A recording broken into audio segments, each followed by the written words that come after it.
Shalom saudara-saudari terkasih, sidang jemaat yang diberkati Tuhan. Saudaraku, kali ini dalam Suara Gembala kita akan membahas tentang topik yang tidak enak, tetapi topik ini memang sesuatu yang ada di antara kita. Dalam kehidupan kita, topik ini selalu muncul, yaitu hutang. Bagaimana saudaraku dengan hutang?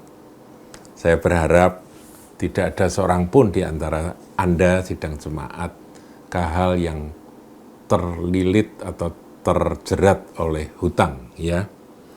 Hutang itu seperti penyakit, tidak disukai tapi sering menimpa atau sering datang dan menjerat dan membuat orang sesek, saudaraku, sesak napas, ya. Itu hutang. Nah, bagaimanakah kata firman Tuhan tentang hutang ini, saudaraku? Nah, hutang di dalam Alkitab, saudaraku, tidak secara spesifik dikatakan bahwa hutang adalah dosa, tidak. Tetapi jelas firman ini menganjurkan supaya kita jangan berhutang. Ayatnya kita lihat ya, Roma 13 ayat 8. Dikatakan, janganlah kamu berhutang apa-apa kepada siapapun juga. Jadi kita nih memang tidak dianjurkan untuk berhutang, itu firman Tuhan. Sangat tidak dianjurkan, saudaraku. Jadi kalau saudara tanya, hutang pada siapa saja yang tidak dianjurkan? Ya pada siapa saja, saudara. Baik itu hutang kepada koperasi, kepada bank, kepada teman-teman, kepada sanak famili, kepada lembaga keuangan yang lain, apalagi berhutang dengan itu kredit online. Nah itu sudah nggak masuk akal itu, saudara. Itu bunuh diri itu namanya, ya. Jadi sangat tidak dianjurkan. Kemudian yang kedua kita harus pahami. Alkitab mengajarkan di dalam Amsal 22 ayat 7, bagian B ya, dikatakan, yang berhutang menjadi budak dari yang menghutangi. Kan dikatakan tuh orang kaya menguasai orang miskin, tapi yang berhutang itu menjadi budak dari yang menghutangi. Hutang itu disamakan dengan perbudakan, saudaraku. Gini, kalau kita ini terikat untuk melunasi, kita punya kewajiban untuk melunasi satu hutang, sesungguhnya kita tidak bebas lagi menentukan kemana mengalirnya uang yang kita dapat, betul ya? Jadi kita punya beban hutang sekian. Jadi begitu ada berkat Tuhan, ada penghasilan, kita nggak bebas. Kita terikat pada ini. Jadi ada kewajiban, saudaraku. Kita nggak bebas lagi menggunakan apa yang menjadi penghasilan kita. Karena ada hutang itu. Nah, dalam perjanjian lama, saudaraku, ini malah lebih tajam ya. Dikatakan di sini Ulangan 28. Kalau orang yang diberkati, jika engkau baik-baik mendengar suara Tuhan, itu ayat 1 ya, Allahmu, dan melakukan dengan setia segala perintahnya yang kusampaikan kepadamu pada hari ini, maka Tuhan Allahmu akan mengangkat engkau di atas segala bangsa di bumi, kemudian segala berkat ini akan datang kepadamu, bla bla bla bla, terus saudaraku ya. Nah, kita lihat ayat 12. Ini orang yang mendengar akan perintah Tuhan, kemudian baik-baik mendengar suara Tuhan, melakukan dengan setia segala perintahnya, maka berkat Tuhan seperti ini, ayat 12. Tuhan akan membuka bagimu perbendaharaannya yang melimpah, yakni langit.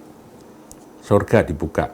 Untuk memberi hujan bagi tanahmu pada masanya, dan memberkati segala pekerjaanmu, sehingga engkau memberi pinjaman kepada banyak bangsa, tetapi engkau sendiri tidak meminta pinjaman. Artinya tidak pernah berhutang tapi menghutangi. Jadi hutang itu gambaran dari lawannya berkat. Kutuk, saudaraku. Kalau orang diberkati, dia menghutangi. Tapi kalau orang berhutang, apalagi terjerat hutang, terlilit hutang, utangnya ada di sana-sini, dia sedang berada di bawah kutuk. Itu kata Ulangan. Ada, saudaraku, akibat ketidaktaatan, ya Ulangan 28 ayat 15 itu kan bicara tentang kutuk. Dikatakan, tetapi jika engkau tidak mendengarkan suara Tuhan Allahmu, tidak melakukan dengan setia segala perintah dan ketetapannya yang kusampaikan kepadamu pada hari ini, maka segala kutuk ini akan datang kepadamu dan mencapai engkau. Segala kutuk itu akan mengejar engkau. Nah, ayat 43 dikatakan, orang asing yang ada di tengah-tengahmu akan menjadi semakin tinggi mengatasi engkau, tapi engkau menjadi semakin rendah. Yaitu tadi, perbudakan itu tadi. Ayat 44, ia akan memberi pinjaman kepadamu, tetapi engkau tidak akan memberi pinjaman kepadanya.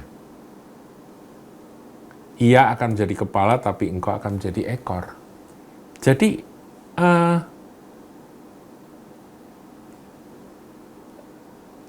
orang-orang asing itu akan memberi pinjaman, menghutangi engkau, dan engkau akan berhutang pada mereka. Akibatnya, ya sudah.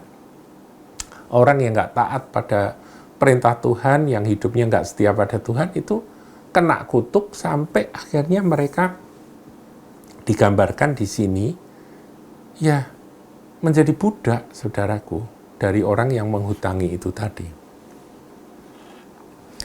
Jadi saya kadang-kadang sedih ya kalau mendengar cerita-cerita bahwa ada orang keluar dari bank dan dia sudah berhasil untuk beroleh pinjaman.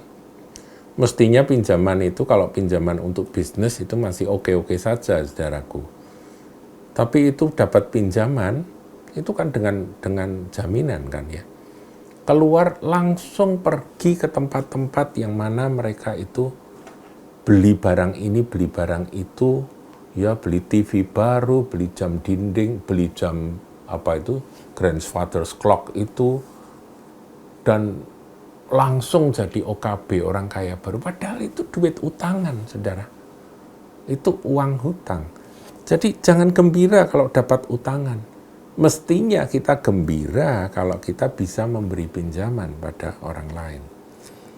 Jadi hutang itu memang gambaran kutuk, saudara. Tapi repotnya ada orang yang kecanduan utang. Sepertinya kalau dia nggak utang itu dia gatel gitu, saudaraku ya. Kok ada ya orang seperti itu ya. Nah, mengapa hutang itu tidak dianjurkan? Karena hutang itu biasanya selalu memakai asumsi spekulatif. Yaitu dengan berhutang, kita itu berasumsi bahwa kita akan punya cukup pendapatan di masa mendatang untuk melunasinya. Padahal Amsal 27 ayat 1 itu kan sudah memperingatkan ya, Amsal 27 ayat yang pertama, itu memperingatkan demikian, saudaraku. Jangan memuji diri karena esok hari, karena engkau tidak tahu apa yang akan terjadi hari itu. Jadi besok-besok kita nggak tahu. Lihat, saudaraku, orang yang sebelum pandemi dia punya banyak hutang, hari-hari ini mereka susah sekali. Karena prediksi bisa beda, bisa meleset, saudara. Memuji diri, wah besok aku akan gini, tahun depan aku pasti akan dapat ini, pasti aku akan sudah berhasil dan sukses. Ya, itu terlalu spekulatif, saudara ya, asumsinya. Orang-orang sukses itu rata-rata nggak mau berutang, saudaraku. Kalau utang betul-betul utang bisnis yang mereka sudah pertimbangkan baik-baik. Jadi tidak sembrono. Bagaimana kalau ada hutang? Sikap benar orang Kristen, saudaraku ya. Kalau ada hutang bagaimana? Nah, kita lihat. Mazmur 37 ayat 21. Ini ayat terkenal, saudaraku. Mestinya jadi ayat hafalan buat kita umat Tuhan ya. Mazmur 37 ayat yang ke-21. Orang fasik meminjam dan tidak membayar kembali, tetapi orang benar adalah pengasih dan pemurah. Jadi, saudaraku, kalau ada hutang, umat Tuhan, begitu dia diberi kesempatan untuk membayar, bayarlah hutang-hutang tersebut. Kecuali kalau orang-orang tersebut ya yang menghutangi Anda berkata, itu sudah aku anggap lunas, itu adalah bantuanku untuk kamu. Nah sudah, berarti Anda dianggap sudah lunas. Itu dari pihak mereka. Tapi kalau mereka masih masih mengharapkan, apalagi mereka yang meminjami Anda sekarang dalam kondisi terpuruk, dalam kondisi kesulitan, Anda harus sungguh-sungguh berusaha untuk mengembalikan uangnya. Ngerti ya, saudara? Tapi kalau orang itu berkata, sudah, nggak usah dipikir, itu bantuanku untuk kamu, itu sumbanganku untuk kamu, sudah, kamu berjuang saja. Nah, kalau begitu, itu beda, saudaraku. Dari pihak orangnya sendiri sudah membebaskan. Amsal 3 ayat 27, ini juga ada ayat yang bagus. Amsal 3 ayat 27.